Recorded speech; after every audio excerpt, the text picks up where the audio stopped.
Tsar rose to power so magically. It was quite a sight to see, like Pinocchio turned into real life, with a Geppetto in the wings, who is known for pulling strings. Yes, the scheming hand had settled on its man.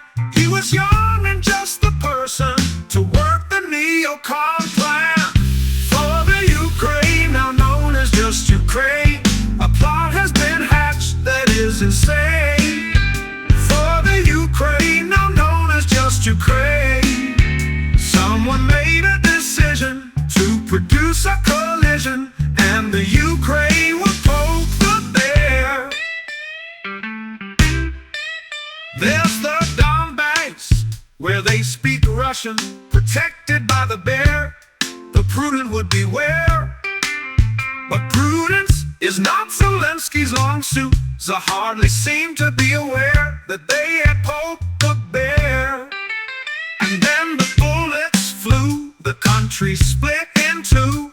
There was blood and a big invasion. Now who's blaming who? They called him just to say he was an actor.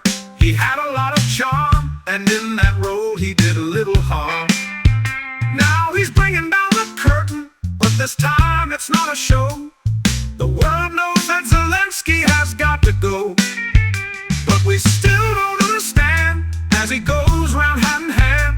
This actor who would be a politician